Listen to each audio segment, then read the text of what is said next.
Hello, welcome to Escrow Escapes. This is the real estate stories, market trends, and true tales from the front lines of closings. I am Matthew Halliday, Navy veteran and father of three girls, also a full time real estate agent. Let's get into it.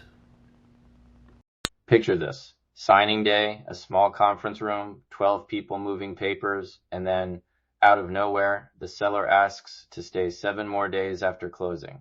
Heartbeat skips. Pens hover. Everybody looks at each other like the floor just dropped out. Welcome to Escrow Escapes. I'm Matthew Halliday, and today we're untangling that exact chaos. How to take a last-minute leaseback request and turn it into a safe, enforceable plan. Let's break it down. Quick snapshot of the scene. Buyers exhausted but excited. Seller, single parent, texts the listing agent at 8:14 a.m. I need 7 days. Lender's rate locked. Movers lined up for the original day. The ask arrives the morning of signing. Yikes. Everyone's first instinct? We can sign and sort it later. That's the exact moment trouble starts. A handful of emotions flooded the room. Sympathy for the seller, anxiety from the buyers, and legal alarms from the title officer. The truth is simple. Once the deed transfers, control transfers. You need a plan that protects the buyer without steamrolling a seller who genuinely needs help. Start by structuring the short-term occupancy like you actually expect to enforce it.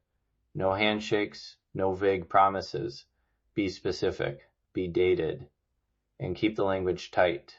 Here's a sample clause you can read aloud at the table. Seller shall vacate no later than 11:59 p.m. on date. Seller agrees to an occupancy fee of $buy per day, payable to buyer via escrow, and a security deposit of $Y held by escrow. If seller remains beyond the term, seller will pay buyer $Z per day as liquidated damages. Would you trust a handshake after the deed transfers? No. So make the daily fee meaningful, enough to cover rebooking movers and actual inconvenience. Make the deposit large enough to cover cleaning and minor repairs, and require funds to be placed in escrow with a drawdown schedule tied to a signed move-out verification. Next up, insurance and liability. This is where closings often fray. Don't assume the seller's homeowner's policy protects the buyer once the deed is recorded. Ask for an insurance binder that covers the occupancy period. Ask the seller to maintain liability insurance and put an indemnity clause in the addendum.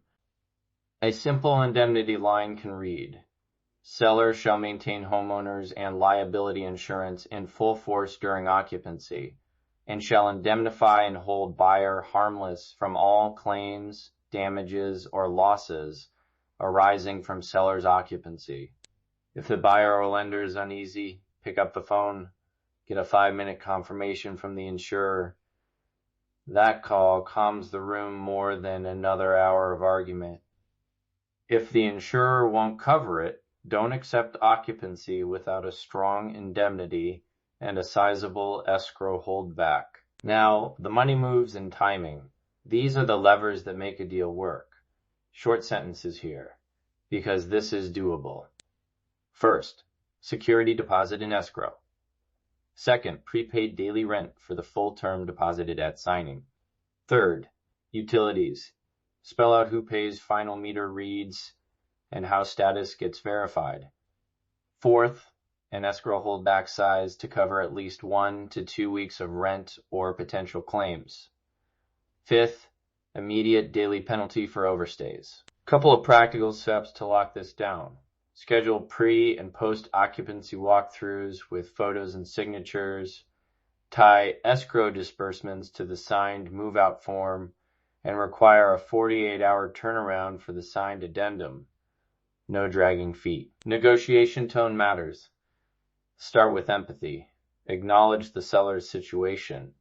Then pivot to specifics. Try this. I hear you and we want to help. Here's what we need on paper to make it safe for the buyers. That sentence moves people from drama to action. Real world aside, on that day, the room went with $150 per day, a $1,000 security deposit in escrow, and a $200 per day penalty for overstays. The seller provided a proof of insurance binder and signed an indemnity. Addendum signed same day. The seller moved on day 7.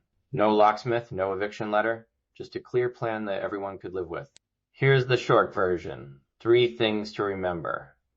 Require a written short-term occupancy with clear dates, fees, deposit, and penalties. Confirm insurance and get an indemnity in writing, and use escrow for deposits plus a holdback to ensure compliance. Those moves turn chaos into checklists.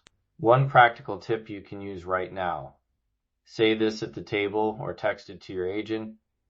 We can approve short-term occupancy provided the seller signs the attached addendum, deposits the full term's rent and security deposit into escrow now, and supplies a current insurance binder plus indemnity. No exceptions. That sentence moves the conversation from talk to paperwork fast. Thanks for sticking with me.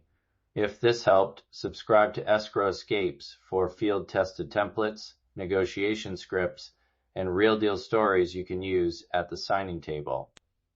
That's a wrap. Remember, every deal has bumps. It's how you navigate them that counts. Catch you next time.